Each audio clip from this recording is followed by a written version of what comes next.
Good afternoon, and welcome to this special event that the ORF is delighted to partner with the US Embassy to host. Let me also first thank Ambassador Juster and his team for their leadership and for their partnership, and we are delighted to be able to host this special address. Let me also welcome at this point the online audience. We are going to be also live tweeting this event. We are borrowing the US Embassy hashtag USIndia70 as the hashtag for this event, so please tweet and do share your thoughts online and on the social media. We will have an address by Ambassador Haley, followed by a brief curated conversation, which I have the honor of moderating. And after that, we will allow the ambassador to leave the room and then disperse. There are tea and refreshments served outside. Please join us for that. Without further ado, oh yes, and also because some of you were asking me outside, we are not responsible for the announcement of the delay in the 2+2, just to create more interest for this event. So no, we are not responsible for that. And so without any further ado, let me invite Chairman of the Observer Research Foundation, Mr. Joshi, to introduce the speaker this afternoon. Thank you so much, Samir. Excellencies, ladies and gentlemen, I have the rather very easy task of introducing today's special address and our special speaker this afternoon. Actually, none requires an introduction anywhere in the world, forget India. However, let me try and put very briefly into context the timing of this address and why at ORF we are excited to be doing this today in partnership with the US Embassy, Ambassador Ken Juster, who is here with us, and his tremendous team which has been working tirelessly, ceaselessly to further the India-US relationship. We are at a juncture that is seeing crucial developments unfold across the world. These are changing not just the political geography, but they are changing the geomatrix, like in the movie Matrix, the geomatrix of the world as we know it. Be it the unexpected new opening fashioned by the US for peace in the Korean Peninsula, or the old arrangement rejected by them in the Middle East, both have tremendous consequences, positive as well as negative consequences for India's strategically important neighborhood. Add to that the new political and economic propositions which China constantly, aggressively keeps on throwing on the table. We do, to make an understatement, find ourselves living in interesting times. But then the other context in which we are having this discussion today is domestic. India is headed towards its national elections in less than a year, and the US is months away from their midterm polls. And democracies, like we both are, always run the risk that at times of highly charged domestic debates, local politics kind of tends to overshadow and crowd out foreign policy and distract us from larger global strategic issues. So flowing from these, and given the very different economic realities in which our two proud democracies find ourselves, we have been seeing naturally a spate of stories around different approaches. Trade disputes and visa restrictions make the day's headlines. And there are enough eager analysts already speculating on the trajectory of this relationship. Some are even asking whether key democracies of this world are investing enough in global stability, or do they have sufficient mind space for the conduct of international relations. But I believe the fact is that we have seen both India and the US constantly reclaim and recast the strategic space, no matter how much the highly charged domestic environment may restrict our room to maneuver. And we've seen it happen again and again. Just last month, we saw the US formally correct a long-standing anomaly in strategic nomenclature.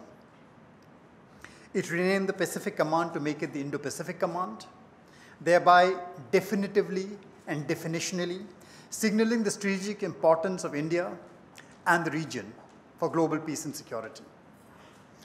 So whatever be the state of the rather fickle trade winds, we are witness to a far greater convergence in our strategic assessment of the region and of the region beyond. Our relationship is emerging as a central feature to ensure peace and stability in the region. And mind you, we are still at the beginning of the first act of the new emerging power play. So to hear about the rest of this act and what the prospects hold for the future, we perhaps have the most able voice to speak to us on India-US relationships and on the world that is being reordered before our eyes, and on the prognosis of our common future. So our speaker this afternoon, Ambassador Nikki Haley, is the permanent representative of the United States to the United Nations. Born in Bamberg, South Carolina, the child of Indian immigrants, she today serves as a member of President Donald Trump's cabinet and National Security Council. Elected in 2010 as the first female and first minority governor of South Carolina, she was re-elected in 2014 and served as governor until she was called into the President's cabinet in November 2016. Now, at the United Nations, Ambassador Haley has not only been a strong voice for US interests and security, but has been advocating for reforms to make the organization more efficient, transparent, and accountable.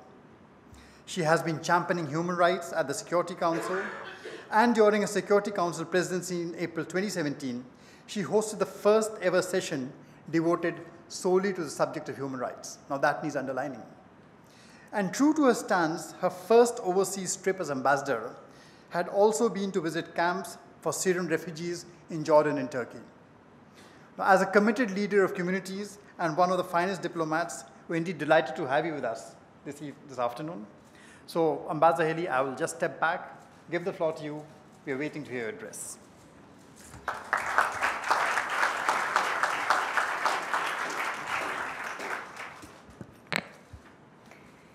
Thank you.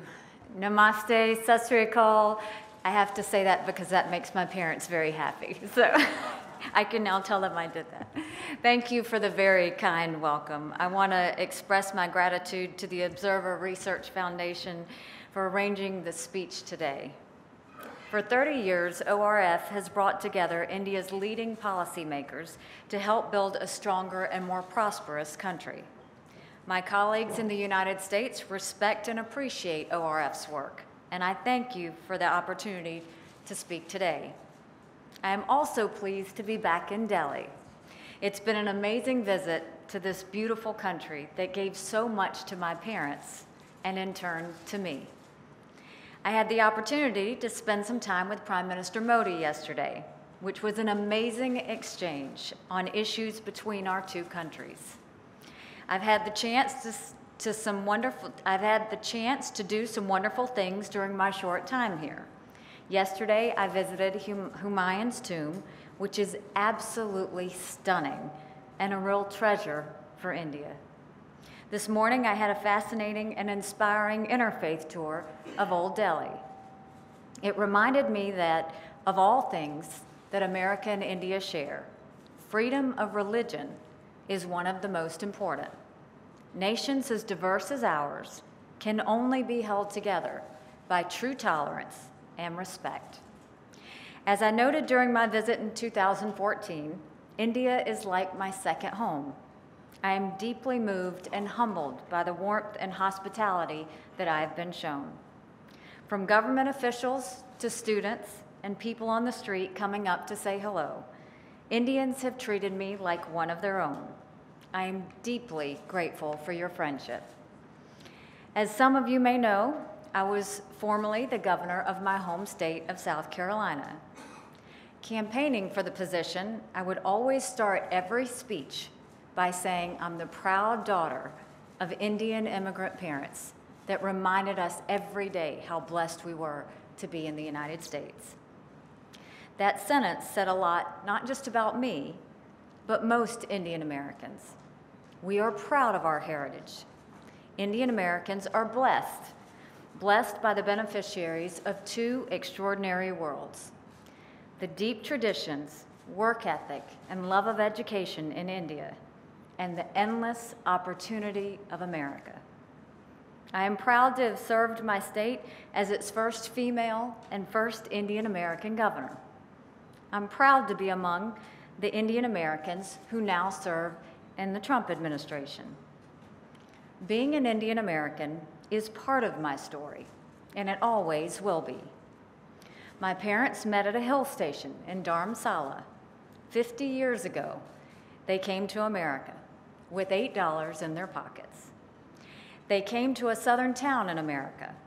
It wasn't always easy for them. They stood out in rural South Carolina in the early 1970s. My father wore a turban. He still does.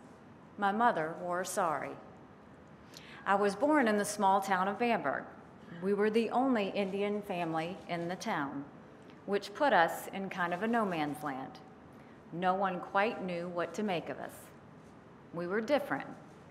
Over time, that small community came to accept and then embrace us. Our differences didn't disappear, but as our neighbors got to know us, the focus was no longer on differences, but on our similarities. But my story is not unusual. Everywhere I go, I meet Indian Americans who are amazing people. They have given so much of themselves to their new country, and they have brought so much of the customs and teachings of India with them, and that has served them well. Indian Americans are the most highly educated and most philanthropic of any minority group in the United States, and it's no mystery why we've been so successful in America. There's a kind of magic that occurs in America. Generations of immigrants from every corner of the world have found opportunity and success in America since before the United States was even a country. But Indians seem to be particularly receptive to the idea of America. In my lifetime, the relationship between the United States and India has grown from indifference and mutual suspicion into friendship and partnership. That too is no mystery. The same shared values make India and America naturally great friends. Our shared commitments to democracy and freedom form the foundation of what can be a strong global partnership. Our two countries share indispensable commitments to the rule of law, the fundamental freedoms expressed in the Universal Declaration of Human Rights, and a free and open international system.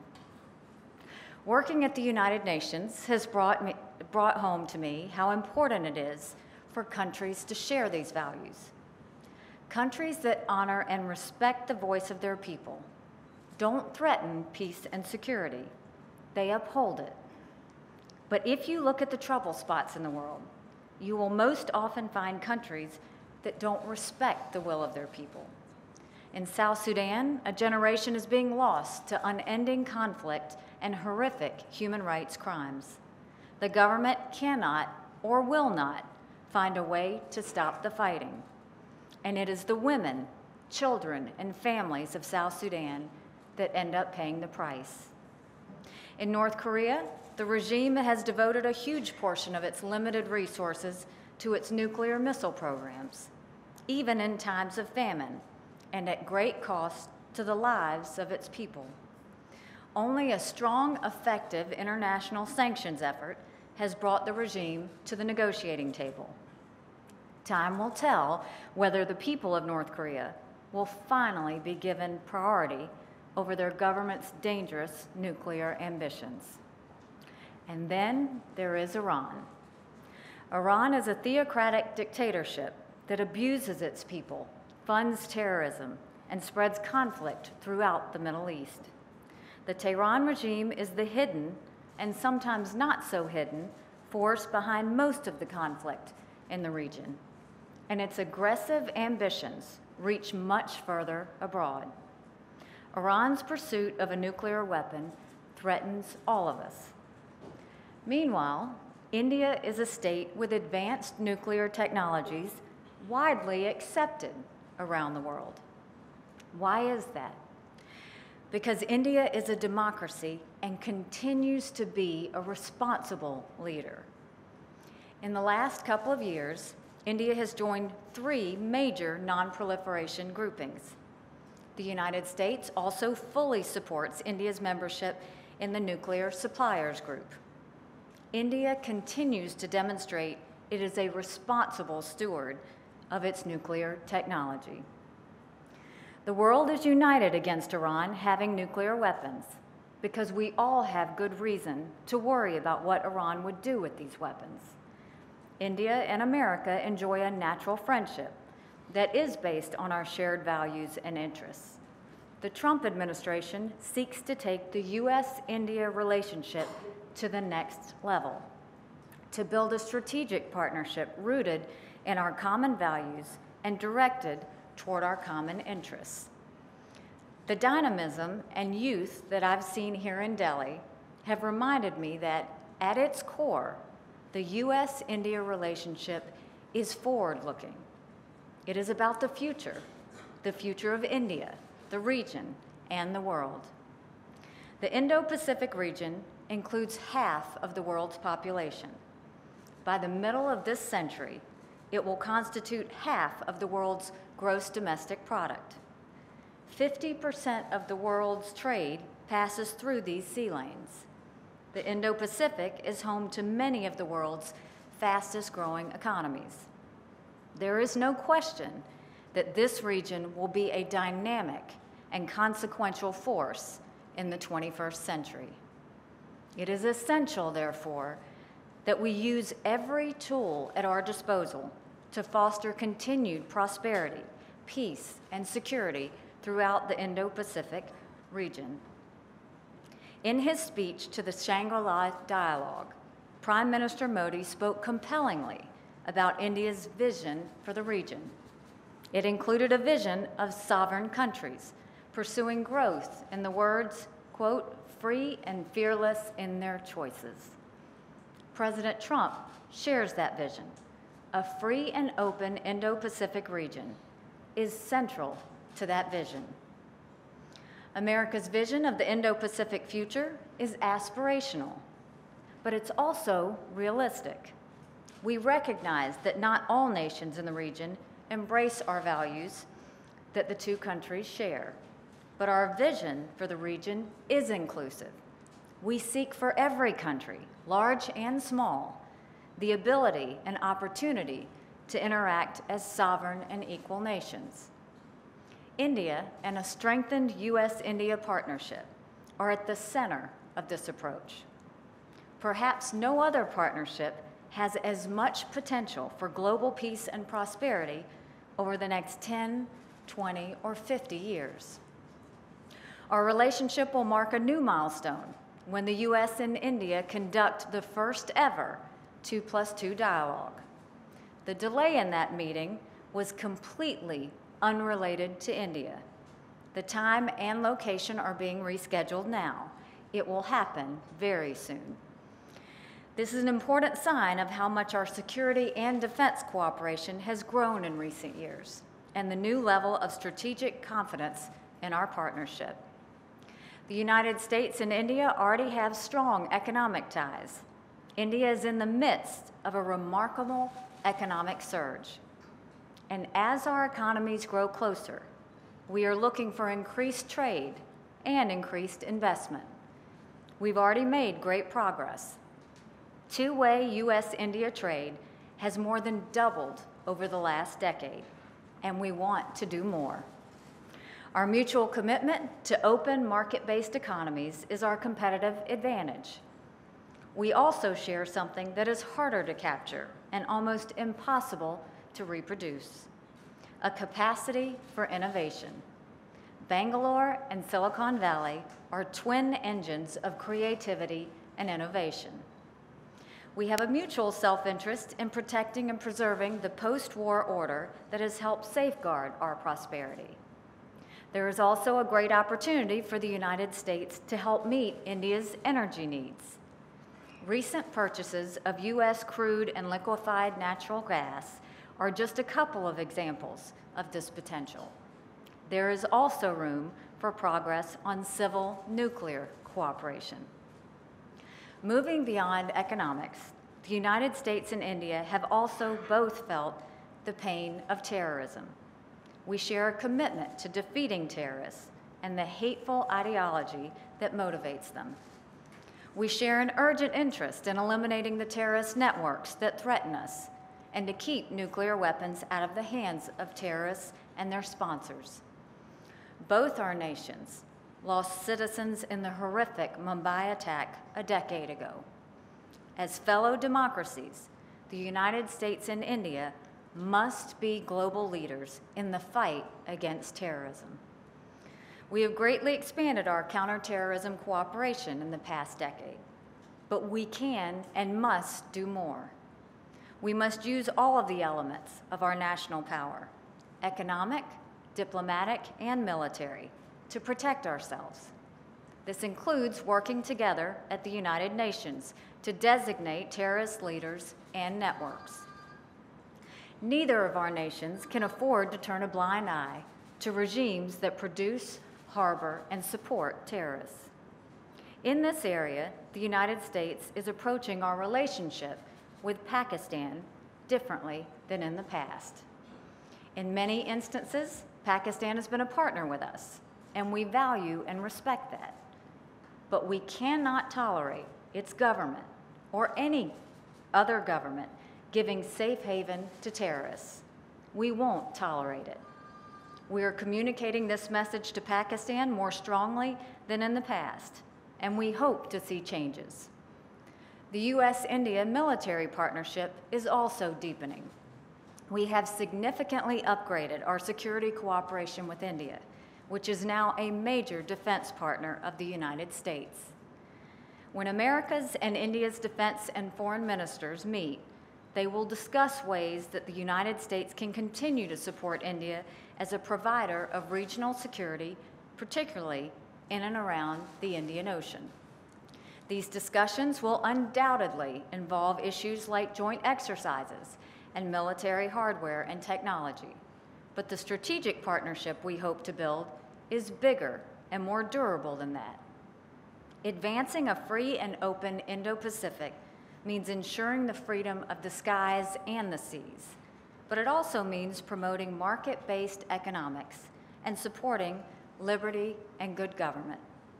It means protecting sovereign nations from external coercion in order to provide peace and stability.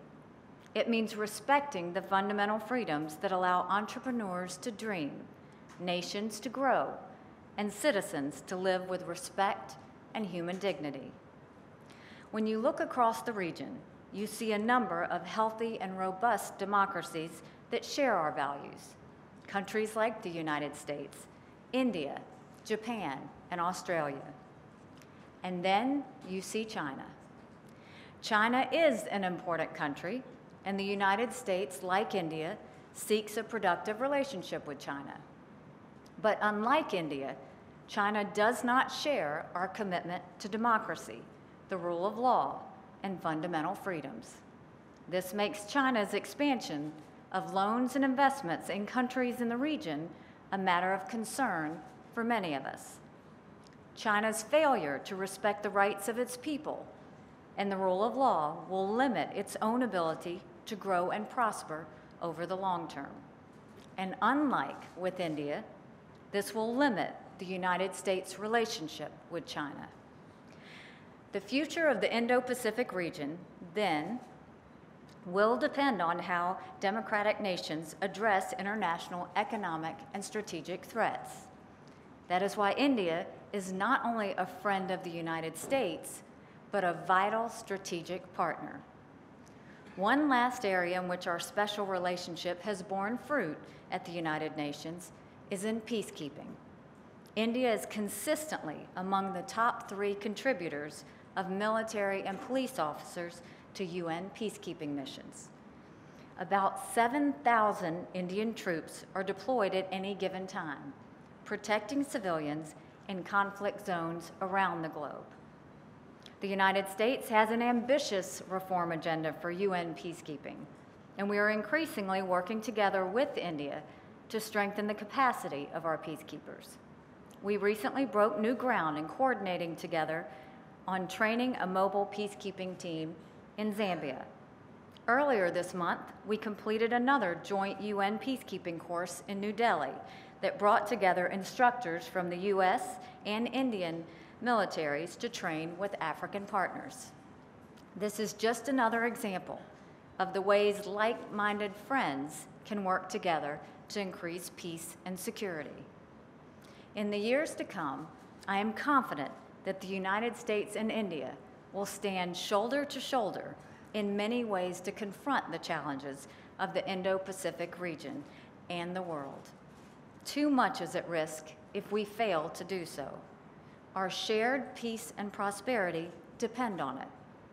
For our part, the United States will not hesitate to defend the values and institutions we cherish. We know and appreciate that India shares in that determination. I admit I have my biases, but I believe both Indians and Americans have much to be grateful for. We have both been blessed with strong values and energetic citizens, and these blessings are both the foundation of our relationship and the promise of our future together. Our challenge now is to use the gifts we've received to build something stronger, better, and more prosperous. Freedom, democracy, the rule of law, and the respect for human rights. These are treasures in and of themselves, but they are also the tools we can use to build better U.S.-India partnerships. As an Indian American, I can understand the relationship, maybe more so than others. On my last visit to India, when I was governor of South Carolina, I had the honor of visiting the Golden Temple in Amritsar. It was a very special experience for me. My mother was born in the shadow of the Golden Temple. She gave up family, friends, and a life of privilege to come to America. When I was a little girl, I could never have dreamed that I would be governor and ambassador. But my mom did, and so did my dad. They gave me the blessings of my Indian heritage and my life in America. I've worked to make the most of those gifts and to pass them along to others. May India and the United States do the same. May we have a long and lasting partnership, and may we use that partnership to share our common gifts with the rest of the world. Thank you, and God bless. So, ma'am, you have clearly made a very strong pitch for the relationship and its importance going into the decades ahead. But many in New Delhi, certainly, and in the commentariat, believe that we have lost the mojo. The bilateral relationship is struggling to grapple with issues around trade, Iran, perhaps some key questions around visa and Indian economic realities, and of course expectations from the US. And all of this together is actually challenging the momentum that we had gathered over the last 5 to 7 years. So how would you respond to that evaluation that we are actually struggling in our bilateral today? Well, I hope that Indians don't feel that way, because Americans don't feel that way. The way this administration and the United States feels is that this relationship is stronger now and that the opportunities are greater now than they've ever been. And we look at that with our partnership in Afghanistan. We look at that in the way that I would not be here if it was not important. We look at that, the fact that we're about to have the 2+2 dialogue that's going to happen, where we actually talk about combining our military, our defense, and other issues. The fact that we're talking about trade is a good thing. That means there's a lot of trade happening between the two countries, and we want more of that trade and investment between the two countries. So when you have this many discussions, it means you have a lot in common. It means you're doing more business together. It means you're communicating more. And it means that you are going through the growing pains of doing that. But the United States very much, and the Trump administration specifically, puts a lot of value on the U.S.-India partnership, not because of where we've been, but because of where we're going. And we know that through the issues and the challenges we face in the future and the opportunities and successes that are available to us, we want to partner with India, and our hope is that India wants to partner with the United States. Madam Ambassador, you mentioned Afghanistan. Let's move to the neighbor of Afghanistan, Iran. And there, you can clearly see there is a different assessment of how we should engage with Iran, both in New Delhi and DC. And of course, I think the US is cognizant of India's concerns and why India places a premium on that relationship with Iran. But this seems to be clearly an area where the US has pitched a strong line, and the Indians, over the past few decades, have maintained an independent relationship. How do you see a reconciliation of these two different approaches? And now you throw EU into the mix, and how does that pan out for Iran? Again, an area which you have personally worked on during your time here at the UN. So we strongly believe that Iran is a threat. We strongly believe that we can't take our eyes off of Iran. And we don't believe this because of some ideas, we believe this because of proof.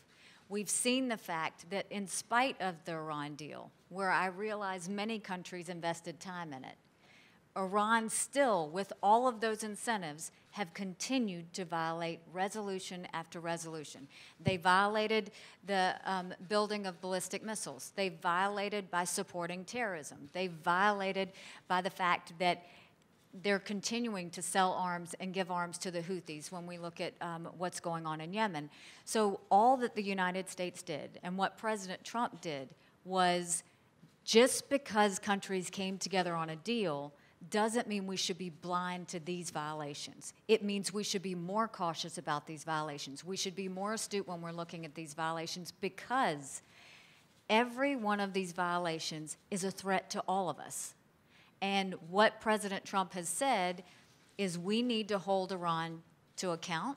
If you look at all of the conflicts in the region, the one thing they have in common is Iran. And the United States wants to be cautious, but wants the international community to make sure they're paying attention to the violations and the bad nature that we're seeing Iran go down. And what we're going to continue to do is keep the pressure on them, and we hope that other countries will join us, because in our eyes, Iran is the next North Korea.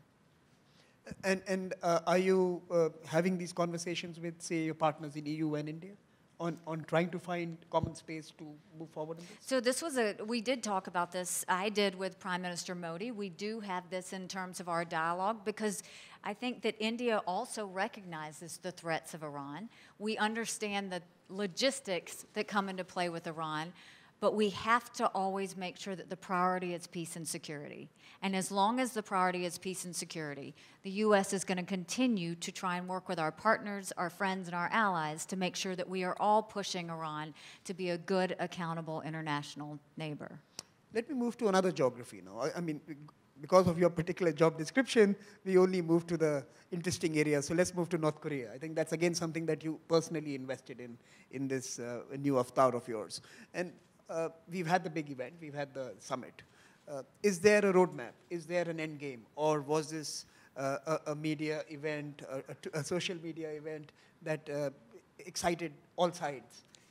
Well, what should excite all sides is that we haven't had any more ballistic missile testing. I mean, that is a huge success in itself. And I can tell you that the international community is to be commended for the situation that we are in with North Korea right now, because it was the international community that came together, that passed the sanctions 3 times in the Security Council. We cut off all of the exports, 90% of the trade, 30% of the oil. We stopped the labor pool that was bringing in revenue, and North Korea started to feel it. On top of that, the international partners also expelled diplomats. They stopped verbal communication with North Korea, and we completely isolated them for their behavior. In return, they wanted to come to the negotiating table. What we had hoped with the summit was that after the summit was over, that both leaders would still have the political will to continue talking. And that did happen. Now you're going to start to see meetings take place to see if that political will turns into genuine success in terms of making sure that North Korea does denuclearize. That's the end goal. That's the common goal that I think not just the United States, I think the international community wants. And I think North Korea is intrigued by the possibility of coming back into the international community and being a good neighbor. And ma'am, there is some criticism that we have relaxed or eased the pressure from North Korea post the summit. Is that true? Not at all. At the United Nations, we haven't even so much as done any sort of press statement, any sort of congratulations. We have not acknowledged the summit because nothing has happened. To us, the sanctions will stay on. The pressure will continue on. We need to see full actions on denuclearization. Otherwise, the sanctions will remain where they are. You are clearly passionate about human rights. You made your visits to the refugee camps, and you were engaged on this key question while you were the president of the council.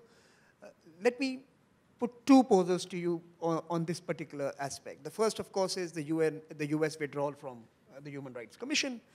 Is it disinterest in the issue, or is it a disinterest in the institution? That's the first part. The second, of course, is that based on the reportage we hear in New Delhi from, say, the Time magazine, Washington Post, New York Times, there is a general assessment that something is going on vis-a-vis the immigration issue in the United States, the parents and children being separated, and there is a impression that perhaps the US is not staying the course on key questions around rights and other liberties that you have defended in the past. Human rights is a part of what the American people truly believe in. And human rights is something we've always fought for. With the Human Rights Council, I personally went to Geneva well over a year ago, and I spoke at the Human Rights Council saying that what was happening there was a farce, that you had a council that in name only was supposed to protect human rights, yet we were having protests in Venezuela and they wouldn't have a meeting. And the reason they wouldn't have a meeting is because Venezuela sat on the council, along with Cuba, along with recently the newest member, Democratic Republic of Congo. We've seen Saudi Arabia, China. All of these different countries get on the council to make sure they don't get called out for human rights.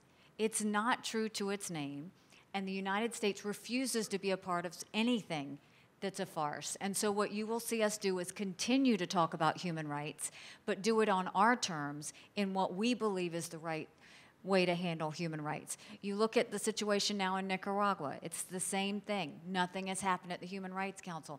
The Iranian people are protesting, begging for the world to give them attention against their government. And the Human Rights Council has yet to address that. So we're going to address it. And we don't need a council to do that. And what I can tell you that's happening in New York, which is dangerous, the UN in New York refuses to talk about human rights, because they say we have a Human Rights Council. If the Human Rights Council doesn't do anything, why would the United States give them credibility? Because what that does is that now gives us the right to go forward and talk about human rights. But over this past year and a half, we went to all of the countries and asked them to help us reform the Human Rights Council. We had resolutions. We had over 100+ meetings. We had different types of conversations on what needed to happen. Every country was with us on reforming the Human Rights Council behind closed doors. No one was with us in public.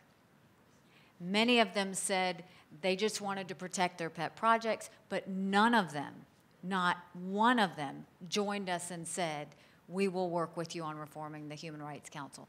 That was the last straw, and that's when we said, we'll be our own Human Rights Council, and we'll continue to bring up the issues that we think are important.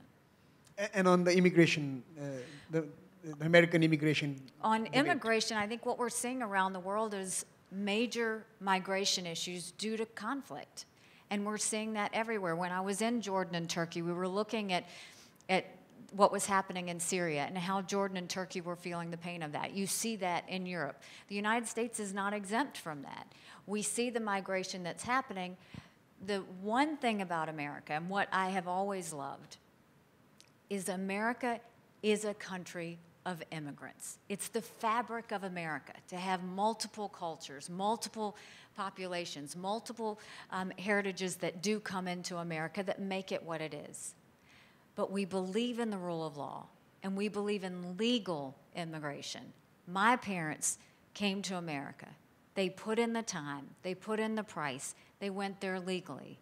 We can't start to have illegal immigration come in at harsh levels, especially now during this time when terrorism is starting to be more, we're starting to see it more predominantly around. So all you're seeing the United States do at this point is find a way to make sure we know exactly who is coming into our country, and that we are properly able to secure the people in the United States by knowing who is coming into the country. I know I was only supposed to pose 4 questions to you, but let me try and sneak in one more. When are we going to see a woman of Indian origin, Republican, run for high office? So what I can tell you is a woman of Indian origin is trying to survive this job that she has now. Excellent. And that's enough for me. No, so I think then all that's left for me is to propose a vote of thanks. Thank you so much for joining us this afternoon, for taking these questions and for that masterful address. And thank you to the ambassador and his team at the US Embassy for helping us arrange this address this afternoon. And thank you, all of you, for joining us and those who joined us online. Thank you very much. Please join me in applauding Ambassador Haley for her address and her interaction.